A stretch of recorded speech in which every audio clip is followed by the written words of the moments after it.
Bonjour à tous, alors bienvenue dans cette vidéo. Je vous propose aujourd'hui les questions 44 à 48 du concours Avenir 2018. Donc ce sont les exercices sur la loi continue, ou les lois continues plutôt.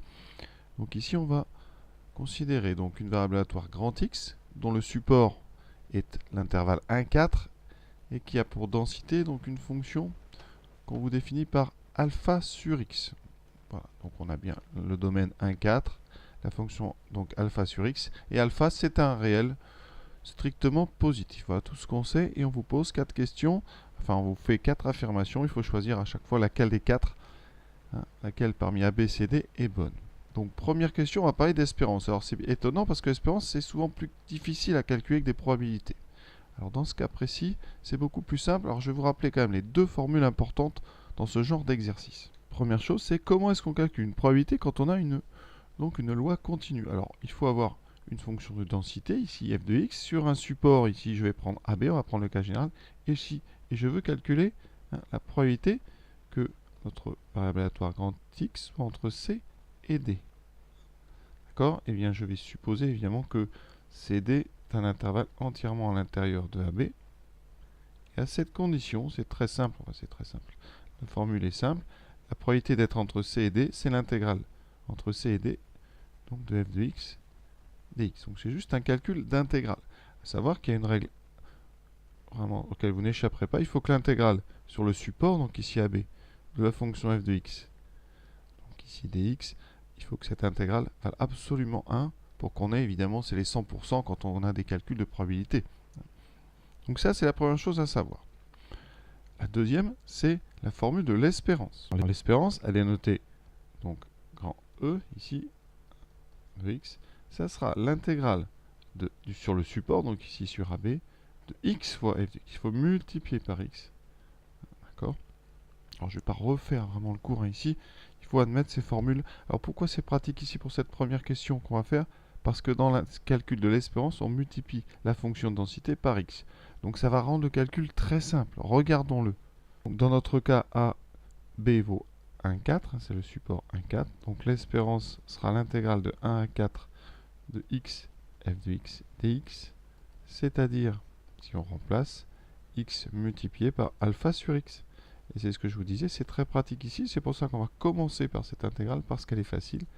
Les x s'annulent entre eux. Il reste donc l'intégrale de 1 à 4 d'une fonction constante. D'accord? Ça veut dire qu'ici, la primitive qu'on va choisir, ça sera donc alpha fois x, entre 1 et 4. On remplace x par 4 puis par 1. Ça fait 4 alpha moins 1 alpha, donc 3 alpha. Vous voyez pourquoi on a commencé par cette question exceptionnellement? Parce que le calcul de l'intégrale est très très simple. Donc ici, la réponse, c'est la réponse C. Voilà. Souvent, on ne peut pas faire ce calcul tout de suite parce que la multiplication par x complique l'expression. Ici, ça la simplifie. Donc voilà pourquoi cette question 44. Question 45, étonnamment simple. Alors, la fonction de densité, c'est donc ici alpha sur x. On ne connaît pas alpha, mais c'est du type alpha sur x, c'est-à-dire du type 1 sur x, fonction inverse. Alors, bien évidemment, vous reconnaissez la fonction inverse ici, c'est la première. On va quand même essayer de justifier un petit peu mieux, parce que certains connaissent peut-être pas toutes les fonctions par cœur, en tout cas toutes les courbes, mais il faut savoir que la fonction 1 sur x, c'est la fonction inverse, enfin la fonction kx associée à 1 sur x, c'est donc ce qu'on appelle la fonction inverse. Sa représentation, vous la connaissez depuis bien longtemps. Elle est constituée de deux parties, ce qu'on appelle deux branches, et l'ensemble s'appelle donc une hyperbole. Elle n'est pas très jolie celle-là, mais ici vous avez donc un extrait d'hyperbole. Pourquoi? Parce qu'on a multiplié juste un alpha sur x, c'est alpha fois 1 sur x. Comme alpha est positif, vous aurez vraiment une courbe du même style, vraiment un peu plus pentue, moins pentue, ça dépend de alpha. Et vous aurez ici un petit extrait de cette courbe, une partie, vous aurez une partie comme ceci, donc décroissante, avec un arrondi. Ici, c'est vraiment directement la fonction petit a, enfin la courbe petit a. Alors on peut faire un petit tableau de variation si vous voulez, mais ça ne va pas forcément vous aider parce que si on dérive, ça fait moins alpha sur x2. Alpha étant positif, c'est donc toujours strictement négatif. Donc la fonction f, elle est strictement décroissante, ce qui va éliminer uniquement la c. Voilà. Pour les autres, alors vous voyez bien que la fonction f n'est pas affine, donc ça éliminerait la b. Pour l'autre, hein, il faut évidemment voir que, à la rigueur ici, vous avez une tangente horizontale, donc une dérivée qui devrait s'annuler, ce qu'on n'a pas du tout. Ensuite, voilà, on ne va pas passer plus de temps sur cette question, je pense que là, ceux qui sont arrivés là-dessus ont répondu très très vite. Question suivante. Alors cette question, pour moi, c'est la plus dure. Hein. Pourquoi? Parce qu'on est tenté de calculer, essayer de trouver la valeur de alpha en utilisant quelque chose qu'on sait, c'est que l'intégrale de 1 à 4 de f de x est égale à 1. Ça, vous allez voir dans les questions suivantes, ça nous permet de trouver alpha. Alors ce qui est étonnant, c'est que les questions suivantes, justement, se serviraient de ce calcul. Donc, ça fait penser qu'il y a une autre méthode pour essayer de répondre à cette question. Et cette méthode, hein, c'est de regarder la courbe. On a choisi tout à l'heure, parmi les 4, la bonne courbe. Regardons-la. Qu'est-ce qu'on peut en dire? Eh bien, cette intégrale qui vaut 1, ça veut dire que la zone que je vais ici mettre en évidence, eh bien, elle a une aire de 1. D'accord? Ça veut dire que toute la zone qui est hachurée ici a une aire de 1. Est-ce qu'on peut s'en servir pour trouver une approximation ou une idée sur alpha? Donc, globalement, toute cette zone ici, donc je répète, a une aire égale à 1.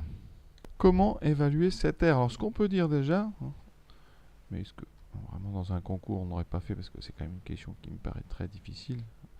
Ici, on va bien dire que l'aire est strictement plus petite que l'aire du trapèze que j'ai mis en évidence ici. Alors, ce trapèze, voilà, c'est le côté, ici, et ensuite vous avez le bas.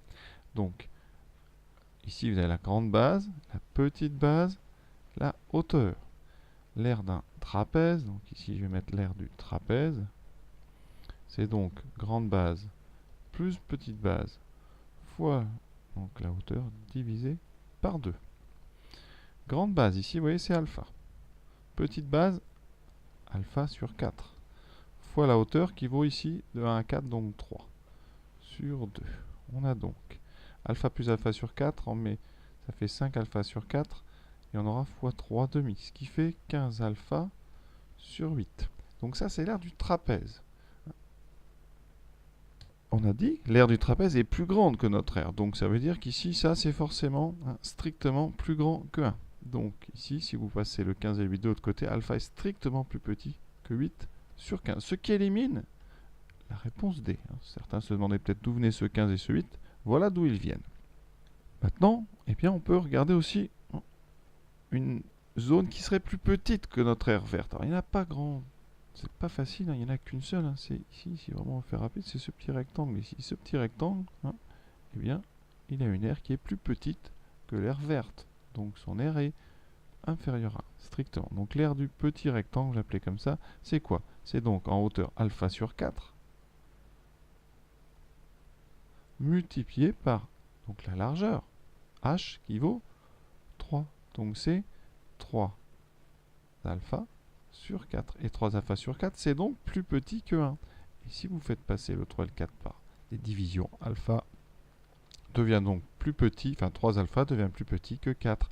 Miracle, c'est la proposition C. Donc ici, on a trouvé la bonne proposition. Les deux autres A et B, on ne va pas s'en occuper. Alors pour les curieux, d'où vient la proposition A? La proposition A, ça vient de la somme du petit rectangle qu'on a fait et du triangle qui reste au-dessus. D'accord, je vais peut-être le mettre en couleur, ce triangle. Voilà. Si vous regardez ce triangle que j'assure ici, voilà.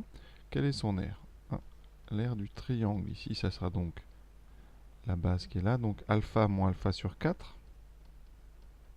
multiplié par l'autre côté, donc c'est h, c'est donc 3, et divisé par 2, parce que c'est un triangle, donc ici fois 1 demi. Ce qui donne donc 1 demi fois 3 fois alpha moins alpha sur 4, qui apparaît dans la première question, vous voyez. Ensuite, donc vous faites ça, vous lui rajoutez l'aire du petit rectangle qu'on vient de trouver, c'est-à-dire vous faites donc plus ce qu'on a trouvé à l'instant, 3 alpha sur 4, et vous trouvez une aire qui est l'aire du trapèze, donc qui est vraiment plus grande que 1. Donc la proposition A, elle est fausse. Voilà. Des fois, on est curieux de savoir comment on arrive à ces propositions. Donc voilà la proposition A, c'est donc l'addition des deux zones triangle-rectangle qui est, on sait, plus grande que 1. Pour la dernière, quand même on va regarder, si on met au même dénominateur dans les parenthèses, ça fera donc 5 alpha sur 2 égale 1, et vous regardez, ça fait 15 alpha sur 8 égale 1. Et donc, 15 alpha égale 8. Donc c'est la même proposition que la D, donc on l'élimine. Voilà. Question suivante. Dans la 47, on demande un calcul d'intégrale, donc la probabilité que x soit entre 1 et 2.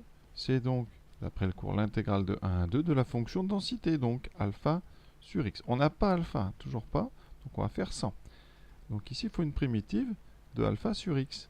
Alors une primitive de alpha sur x, eh bien, déjà je peux vous donner une primitive de 1 sur x. Une primitive de 1 sur x, c'est ln de x. Sur, évidemment, on est sur 0 plus l'infini. D'accord? Donc ici, s'il y a un alpha c'est juste une constante. Donc une primitive, ça serait alpha fois ln de x. Donc une fois qu'on a ça, vous allez voir, ça va très vite. Il faut bien penser donc à la primitive de la fonction inverse sur r plus étoile. Ici, je remplace x par 2, ça fait alpha ln de 2, moins alpha ln de 1, ce qui donne, comme ln de 1 vaut 0, ça donne alpha ln de 2. Alors, on met des parenthèses si on veut, ça donne la réponse B. Alors certains avaient déjà peut-être calculé cette primitive dans la question précédente. De toute façon, ce n'était pas perdu parce qu'on va s'en servir encore une fois dans la question 48.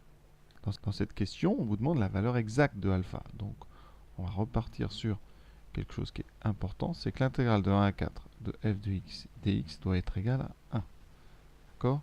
Ça c'est très important, ça fait partie de la définition des fonctions de densité. Ce sont des fonctions dont l'intégrale vaut 1 sur le support et qui sont positives. Évidemment, on continue. Donc là, on a donc à calculer l'intégrale de 1 à 4 de alpha sur x dx. On a vu dans la question précédente une primitive qui est alpha ln de x sur 1, 4.